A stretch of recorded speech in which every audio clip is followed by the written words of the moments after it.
Hello বন্ধুরা, তোমরা সবাই কেমন আছো? আশা করি অনেক অনেক ভালো আছো। তো আমি নিয়ে চলে এসেছি নতুন আবার একটা ভিডিও। তো এখানে আমি নিয়ে নিয়েছি, দেখতেই পাচ্ছ, টমেটো, তারপরে গাজর, শসা, এগুলোকে প্রথমে ভালো করে ধুয়ে নিচ্ছি। আর আমি কি করব তোমাদেরকে দেখাবো। চলো, এখানে পেঁয়াজ, ধনেপাতা সব কিছু নিয়ে নিয়ে পর সেটাকে পরিষ্কার করে ধুয়ে কুটে বেটে নিই, তারপর তোমাদের সাথে কথা বলছি। তো এখানে সব কিছু আমি কুটে বেটে নেওয়ার পর নিয়ে নিয়েছি বড় একটা গামলাতে, এক গামলা নয় হাফ গামলার মতো মুড়ি নিয়েছি, কারণ আমরা অনেক সবাই মিলে খাবো, আমি, ভাই, মা, বাবা, তো অনেক সবাই মিলে খাবো, তো সেই জন্য বেশি করেই মুড়ি নিয়েছিলাম। তারপরে মাখানোর পরও কম পড়ে গেছিলো। তো চলো, এই মুড়িগুলো এখন আপাতত নিয়েছি। তো এতে সব কিছু দেওয়া যাক।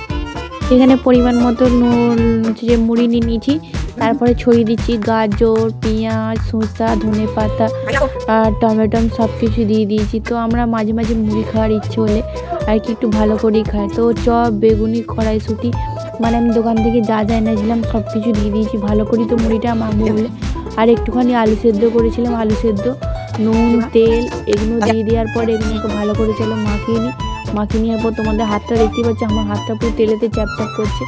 এখানে আমি এত কিছু নিয়ে বসে পড়েছি, এবার মাখাবো মুড়িটা। তো অনেক কিছুই দেখতে পাচ্ছি। এবার তোমাদের যার কার জিভে জল আসছে তোমরা অবশ্যই কমেন্ট করে জানিও। তো আমার তো ভিডিওটা এখন এডিট করতে করতেই তো জিভে জল চলে আসছে, মনে হচ্ছে এখন হলেই ভালো হতো। তো চলো, মুড়িটা প্রথমে ভালো করে মাখিয়ে নিই। তো মাখিয়ে নেওয়ার পর দেখা হচ্ছে মুড়ি মাখানো আমার পুরো কমপ্লিট হয়ে গেছিলো, আর একটু কম পড়েছিল বলে আর দুটো মুড়ি নিয়ে এসেছিলাম। এখানে মুড়ি মাখানো দেখতে পাচ্ছ কমপ্লিট হয়ে গেছে। তো চলো খেয়ে বলি তোমাদের কেমন হয়েছে। তো খেয়ে দেখলাম যে মুড়িটা অনেকটাই ভালোই হয়েছে আর দারুণ খেতে লাগছে। তো আমি মুড়ি খাই, তোমরা আবার নেক্সট ভিডিওর জন্য অপেক্ষা করো। Tata, bye bye.